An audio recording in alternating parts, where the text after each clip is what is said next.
यहाँ पे political science यानी राजनीतिक विज्ञान से क्वेश्चन करने वाले हैं, यानी पॉलिटिकल साइंस से कुछ कुछ क्वेश्चन अब यहाँ पे आएगा तुम लोगों के सामने। ठीक है, चलो तो 51 से लेकर 75 तक हम पॉलिटिकल साइंस करेंगे, उसके बाद अर्थशास्त्र का करेंगे। ठीक है, तो बेल्जियम में जनसंख्या का कितना प्रतिशत भाग डच भाषी है? बताओ। जब बेल्जियम चैप्टर पढ़े हो ना, क्लास 10th में एक है चैप्टर है, तो बेल्जियम में जनसंख्या का कितना प्रतिशत भाग डच भाषी है? बताओ। तो 59% याद रखना। कितना प्रतिशत? 59% लोग डच भाषा बोलते हैं, जबकि 40% लोग फ्रेंच बोलते हैं वहां पे। अब बोलते नहीं है, बोलते थे। और 1% लोग जर्मन भाषी है। 1% लोग जर्मन भाषी है, ये याद रखना है तुम लोगों को। ठीक है, चलो। श्रीलंका में बहुसंख्यक समाज यानी समुदाय कौन सा है इसमें? तो ये बहुत ही आसान क्वेश्चन है। कौन सा है बताओ जल्दी से? सिंहली है। कौन सा है? सिंहली है। श्रीलंका में 74% लोग सिंहली लोग हैं और वो बहुसंख्यक में माने जाते हैं। सामुदायिक सरकार यानी कम्युनिटी गवर्नमेंट किस देश में पाई जाती है? तो याद रखना है किस देश में था। बेल्जियम की बात की गई है तो बेल्जियम देश में पाया। यह बेल्जियम में एक अनूठा व्यवस्था है जहां अलग अलग समुदाय जैसे शिक्षा के बारे में फैसले लेने का अधिकार होता था। किस सरकार को? तो सामुदायिक सरकार को। ये तीसरी प्रकार की सरकार थी। सत्ता की साझेदारी का मुख्य उद्देश्य क्या है? यानी जो सत्ता की साझेदारी है उसका मुख्य उद्देश्य क्या है? तो सामाजिक सद्भाव बनाए रखना। यानी कि समाज में जो सद्भाव है, सामाजिक सद्भाव का मतलब है शांति बनाए रखना। ठीक है, भारत में संघवाद किस प्रकार का है? भारत का जो संघवाद है इसमें से किस प्रकार का है? बताओ जल्दी से मुझे। तो भारत में रख रखाव करने वाला है। क्या है? रख रखाव करने वाला, यानी कहने का मतलब होल्डिंग टुगेदर, यानी एक साथ चलने वाली व्यवस्था भारत में है। ठीक है ना, जहां पे क्योंकि भारत विविधतापूर्ण देश है जो केंद्र और राज्यों के साथ मिलकर बना, इसलिए इसे होल्डिंग टुगेदर कहा जाता है। कहने का मतलब जब हमारा भारत की बात होती है तो ये सेंट्रल गवर्नमेंट है, ये स्टेट गवर्नमेंट है और ये क्या है? हमारा लोकल गवर्नमेंट है। ठीक है ना, लेकिन जब हम बात करते हैं तो यहाँ तीनों साथ में काम करते हैं। तो तीनों साथ में काम करने का मतलब है मुख्य न्यायाधीश की बात करते हैं। फिर 3 तरह का गवर्नमेंट है जो पैरेलल काम करता है, यानी कि समानांतर काम करता है, जिसे हम रख रखाव करने वाला भी कहते हैं। भारतीय संविधान में कितनी भाषाएं मान्यता प्राप्त है? बताओ जल्दी से। तो याद रखना है इसमें 22 जो भाषाएं हैं वो मान्यता प्राप्त है संविधान की 8वीं अनुसूची में। कौन सी अनुसूची में? संविधान की 8वीं अनुसूची में। अनुसूची में 22 भाषाओं यानी 22 भाषाओं को मान्यता प्राप्त है। नेक्स्ट क्वेश्चन, पंचायती राज व्यवस्था को संविधान में किस वर्ष मान्यता दी गई है? तो पंचायती राज व्यवस्था को 1993 में मान्यता दी गई है।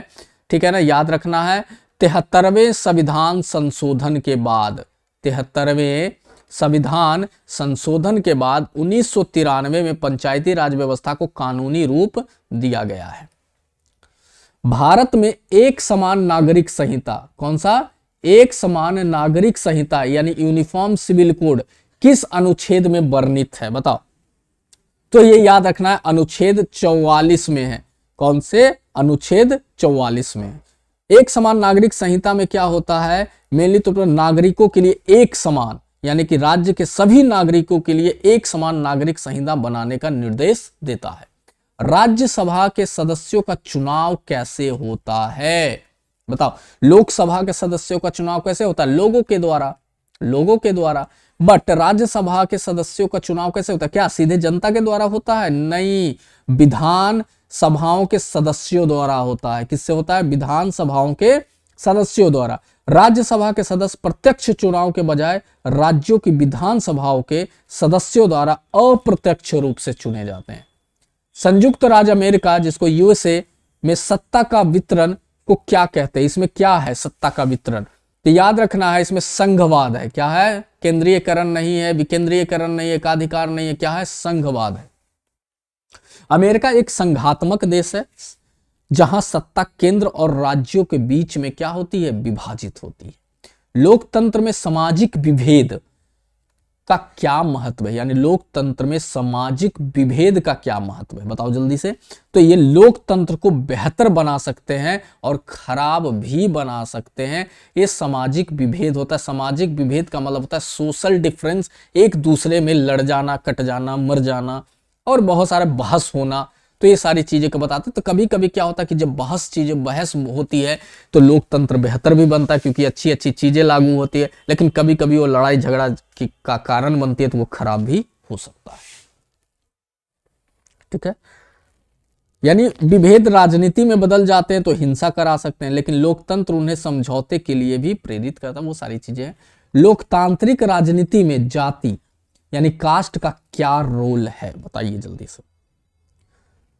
देखिए यहां पे जो होगा, जाति और राजनीति एक दूसरे को प्रभावित करते हैं। कैसे करते हैं कि जहां पे कास्ट यानी उस जाति के लोग ज्यादा होते हैं तो वहां पे उसी जाति के कैंडिडेट को खड़ा किया जाता है, सदस्य को खड़ा किया जाता है ताकि उसे वोट ज्यादा मिले। इसलिए बोलता है एक दूसरे को प्रभावित करती है। भारत में महिला आरक्षण विधेयक, कौन सा विधेयक, महिला आरक्षण विधेयक क्या मांगता है, इसमें क्या मांगता है महिला आरक्षण विधेयक, उसमें मांगता है लोकसभा और विधानसभा में 33% सीट रिजर्व मांगती हैं ये लोग, कि हमारा 33% सीट रिजर्व करने का यानी 1/3 सीटें आरक्षित करने का प्रावधान करता है। लोकतंत्र के परिणामों के संदर्भ में सबसे महत्वपूर्ण क्या है, बताइए इसमें। आर्थिक विकास, प्रभावशाली सरकार बनाना, जवाबदेह और उत्तरदायी सरकार बनाना, शक्तिशाली सेना। क्या है, तो जवाबदेह और उत्तरदायी सरकार, हमारा लोकतंत्र यही चाहता है ना कि इस तरीके से काम करें। अब देखो डिटेल में नहीं बता रहा हूं, जल्दी जल्दी ऑप्शन, लेकिन तुम लोग ध्यान में रखना, क्वेश्चन ऐसे ही आते हैं। आर्थिक विकास की दर, डिटेल में भी सब टॉपिक में डिटेल में लाने वाला हूं चैनल पे, एक एक टॉपिक डिटेल में आएगा कुछ दिनों में। ठीक है, के मामले में कौन सा देश सबसे आगे है, बताइए। आर्थिक विकास की दर में सबसे आगे कौन सा देश है, तो चीन है। कौन सा देश है, चीन। भारत, बांग्लादेश और पाकिस्तान की तुलना में आर्थिक विकास की दर चीन का सबसे आगे है, लेकिन अभी भारत सबसे आगे है। वो पुराना डाटा है बट याद वही रखना है। लोकतंत्र में असमानता का क्या होता है, असमानता का मतलब लोकतंत्र में क्या होता है, तो लोकतंत्र में असमानता का मतलब इसे कम किया जा सकता है, बिल्कुल कम किया जा सकता है। असमानता यानी कि छुआछूत हो गया, या फिर तुम कौन हो, तुम उस जाति के हो, मैं इस जाति के हो, तो बहुत सारे असमानता है तो उसे कम किया जा सकता है, या इसे पूरी तरह समाप्त नहीं किया जा सकता है। ये स्वाभाविक है, ए या बी दोनों। तो देखो इसे कम किया जा सकता है लेकिन इसे पूरी तरह समाप्त नहीं किया जा सकता, यानी ए और बी दोनों होगा। राजनीतिक दल का मुख्य कार्य क्या है, यानी जो पार्टी से पॉलिटिकल पार्टी है उसका मुख्य कार्य क्या है, चुनाव को लड़ना, सरकार बनाना, नीतियां बनाना। ये सभी तो भाई जो राजनीतिक दल है चुनाव भी लड़ती है, अपना सरकार भी बनाती है और अपनी नीतियां भी बनाती है। तो ये क्या होगा, ये सभी होगा इसका आंसर। भारत में एक राष्ट्रीय पार्टी होने के लिए क्या आवश्यक है, बताओ। एक राष्ट्रीय पार्टी अगर जो कोई बने, सबसे बड़ी पार्टी नेशनल पार्टी जो सब राज्यों में चुनाव लड़ सकती है, उसके लिए कम से कम क्या होना जरूरी है, तो कम से कम 3 राज्यों में 6% वोट और 4 राज्यों में 4 सीटें होनी चाहिए, कम से कम। तभी आप एक नेशनल पार्टी, राष्ट्रीय पार्टी बन पाते हैं। भारतीय राष्ट्रीय कांग्रेस की स्थापना किसने की थी, देखो ये क्वेश्चन आ गया, तो किसने की थी, ए.ओ. ह्यूम ने की थी, जो एक अंग्रेज थी। ए.ओ. ह्यूम नामक एक अंग्रेज अधिकारी द्वारा राष्ट्रीय कांग्रेस का स्थापना होता है। भारत में बहुदलीय प्रणाली क्यों है, बताइए। भारत में जो बहुदलीय प्रणाली क्यों है, बहुदलीय का मतलब बहुत सारे दल, बहुत सारे पार्टी हैं, वो क्यों है, तो ये सब कारण है। देखो देश हमारा बहुत बड़ा है, यहाँ का सामाजिक और भौगोलिक विविधता है, हर एक 10-20 किलोमीटर में भाषा चेंज हो जाती है, लोगों का रहन सहन चेंज हो जाता है, यहाँ कई भाषाएं हैं, तो ये सभी के कारण हो सकते हैं। राजनीतिक दलों के सुधारों के लिए सेवा दल की शुरुआत किसने की थी? बताइए, राजनीतिक दल में जो सुधार होगा उसके लिए सेवा दल की शुरुआत किसने की थी? ये तो करेंगे नहीं भाई साहब, तो हमारे कौन करेंगे? नीतीश कुमार, बिहार के मुख्यमंत्री नीतीश कुमार ने, बिहार के मंत्री नीतीश कुमार ने राजनीतिक दलों को सुधारने और चुनाव में धन बल को कम करने के लिए इसकी शुरुआत की थी। याद रखना इस चीजों को, ठीक है। चलो नेक्स्ट क्वेश्चन पढ़ते हैं हम लोग। नेक्स्ट क्वेश्चन है, लोकतंत्र की सबसे बड़ी चुनौती क्या है? हमारा जो लोकतंत्र है उसकी सबसे बड़ी चुनौती धन और शक्ति का प्रभाव है। यानी जिसके पास पैसा ज्यादा होता है वो चुनाव लड़ सकता है, नेता बन सकता है, और शक्ति जिसके पास ज्यादा होता है, तो ये सबसे बड़ी हमारी चुनौती है लोकतंत्र की। आलीशान शहर, टॉल सिटी, किस अवधारणा को संदर्भित करता है?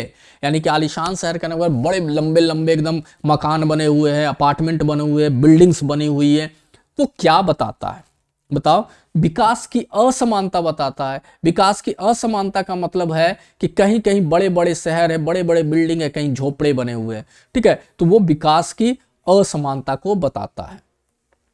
लोकतंत्र को मजबूत करने के लिए सबसे आवश्यक क्या है? तो याद रखना मेरे बच्चों, इसकी जो आवश्यक है वो क्या है? बताओ। जागरूक और सक्रिय नागरिक होना। यानी हमें ऐसा नहीं कि जाति पे वोट दे देना है, हम उस आदमी को जाने तब वोट दे देना है, नहीं, जो मेरे लिए काम करेगा हम उससे वोट देंगे। यानी हमें जागरूक होने की जरूरत है और सक्रिय नागरिक होने की जरूरत है।